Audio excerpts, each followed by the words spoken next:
So this is the iPhone 11 Pro, and I've had this phone for around 5 months. Now the other day I covered the 11 Pro Max, which is its bigger brother, but this phone right here represents what I think is close to perfection, well, at least for the everyday user. Let me explain why in this video. So when talking about the key specs, the things I really want to cover are the things I thought mattered the most in the past 5 months, and that was the triple 12 megapixel camera here for the 11 Pro. Also, I think this back material is quite nice, but we also have around a 3046 milliamp hour battery, so this is not the largest battery on the market. 4 gigabytes of RAM, but importantly, an Apple A13 Bionic chipset. That's a 7 nanometer chip that's designed to last a very long time. Okay, so quickly going over my long-term thoughts on the body and the size. So 5.8 inches has been a really good sweet spot for a lot of people. It's no wonder why Apple has kept this around for 3 generations already. So I don't really have a problem with the size at 5.8 inches. I think it's a good balance between a decently large display. I mean, it's not a large display, but it's not tiny either. It also fits comfortably in the hand. 188 grams gives this a little bit of a weighty feel. If you're used to something like an iPhone 7 or, an iPhone 8, this got some weight to it. So it feels a little bit chunky, a little bit heavy if you're used to those smaller, lighter iPhones. But overall, this textured back, as I mentioned earlier, just gives it a feeling like no other. And one thing I really loved about this is that it just doesn't attract fingerprints. So that means this phone stays looking clean most of the time. And you cannot say that about so many other smartphones, which is one thing I really love about this. And of course, I've been bragging a long time about the stainless steel. I just personally think it's beautiful to have stainless steel on a smartphone. So overall, the body is just fantastic for this device. The only thing I really want to see go away with this phone is the notch, and I think a lot of people could agree with me there. Now, when talking about display qualities, the first thing I gotta mention is just the brightness on this phone. As I mentioned with my 11 Pro Max, is ridiculous. Now, why do I say this is ridiculous? This is so bright. If you accidentally trigger this thing at night, you're going to be like, whoa, you're going to have to cover your eyes. It's so darn bright. I mean, in sunlight, super easy to see this phone, and it's noticeably better than other iPhones. Now, I do kind of miss 3D touch. This little haptic feedback for the 11 Pro isn't perfect, but it works well enough, and I think you'll forget about 3D touch. That brightness, just fantastic. And because this display is so small and has a high resolution display over 400 ppi, this thing is incredibly sharp and definitely fits in with the Super Retina moniker. Now, I also noticed that the colors are just a little bit more accurate than a lot of other phones out there. So if you're doing photo or video editing, this can be a really fantastic display for you. So overall, video watching, because of the notch, can get in the way. I gotta say that I'm very happy with the display. And again, if that notch was removed, this would be a perfect display in my opinion. Okay, so when it comes to the software, now I don't want to go too in depth here because you kind of already know what iOS is by this point, iOS 13.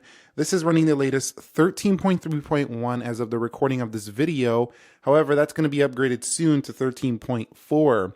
Now, what can I say about software? Well, do I have any cons really with it? And yeah, the only thing I'm really missing out here, I really wish Apple would put, is some type of split screen on this phone. Other than that, it's pretty fantastic. And, some people say I want to move my icons wherever I want.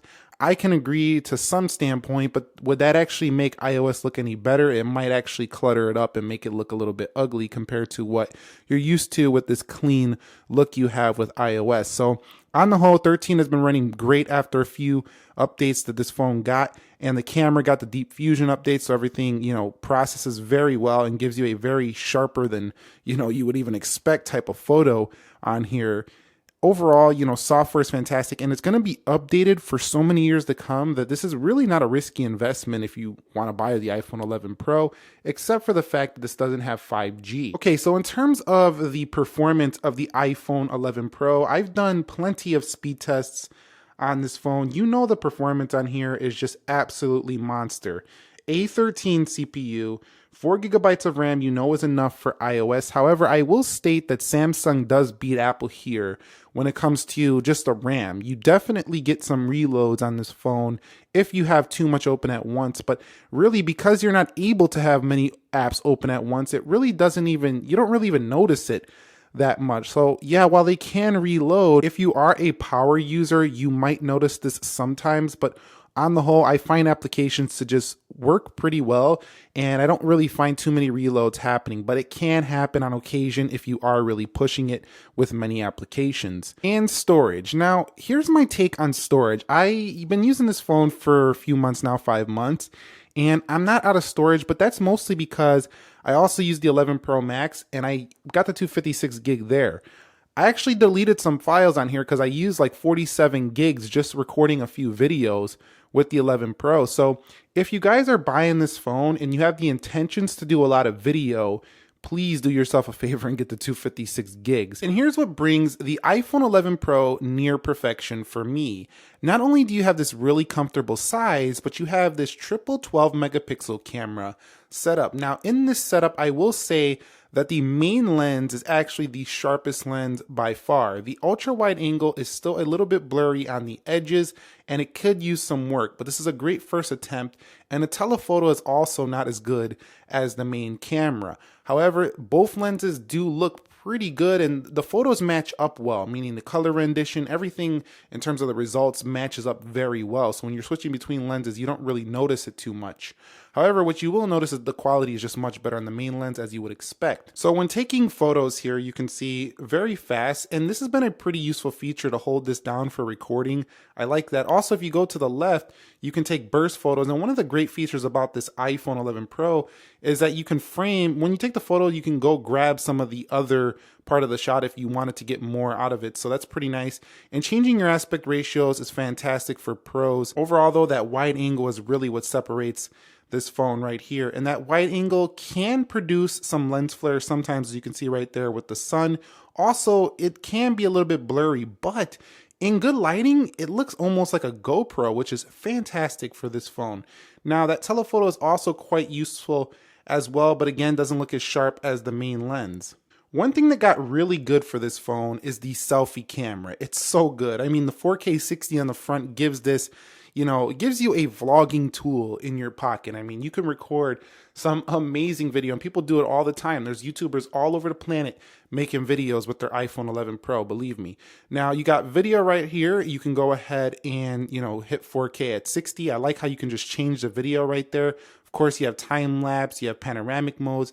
All the stuff you're used to here, the portrait modes, all have been improved. This is the first time I can honestly say that the iPhone 11 Pro is one of the first iPhones that's really becoming a contender and allowing you to use your phone instead of an actual camera. People are saying to me, your video looks great when I shoot with this phone every single time. And the only reason I'm still using an actual camera here is because of how easy it is to hook up microphones, as you can see up there, and the fine-tuned control I can get over all the features. So I would like to see a dedicated Pro mode in the next iPhone instead of having to download a dedicated application. That would be great. And to make this even more pro, I really wish Apple would bring a mobile version of Final Cut Pro to their iPhones. So 5 months later, I also noticed something rather nice about this device.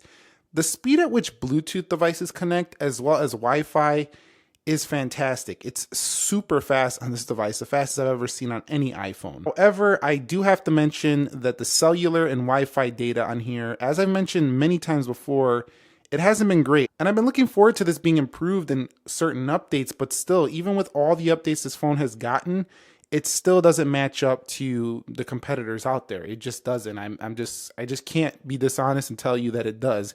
But I don't want you to take this as, oh, what, if I get this iPhone 11 Pro, I can't use the cellular data, I can't make a call. No, that's not what I'm saying. What I'm saying is that you will just get simply more bars, better reception on some competing phones out there. But I think that's going to change this year with the newer iPhones. And so the last thing is the battery life. Now, for the size of this device, you are going to be absolutely shocked with the performance you get out of this battery. 3046 seems like nothing, but this phone actually performs comparable to me to a 4000 milliamp hour Android phone. So what does this mean? This means you can go heavy on this phone and get through the day.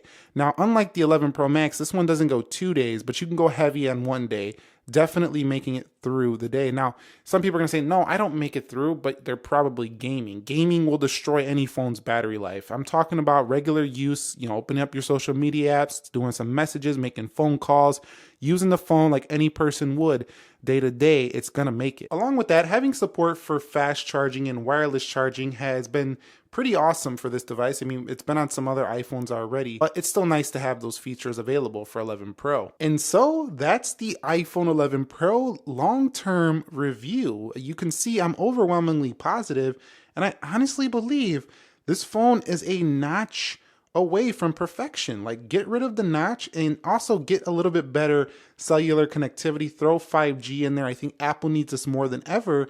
And you have a perfect smartphone. I mean, adding a fourth lens will be awesome for this device. That's just adding to what's already a great device. And so my question to you is, like, what else could you want in a smartphone? I mean, like I say, this phone is almost perfection. Yes, it's not anything super exciting in terms of folding and doing something out of the norm, but it's Apple at their best. It's a refinement over a decade of smartphone for them. So what do you guys think? Do you think that the iPhone 11 Pro is something you're going to buy soon? Are you waiting it out for the iPhone 12? Or do you think that this phone is pretty great and that you just want to wait until they get a little bit better cellular data? You want to wait until they get rid of the notch? Let us know down below in the comment section of this video. Also, if you guys do have an iPhone 11 Pro, please share with the community. You would think that because I've made iPhone 11 Pro videos before that everyone has seen them. Sometimes people come to these videos and it's their first time, so your comments do make a difference. I really do appreciate that. Thumbs up if you enjoyed it. Subscribe if you haven't already. Nick here helping you to master your technology. Be sure to be well, and peace.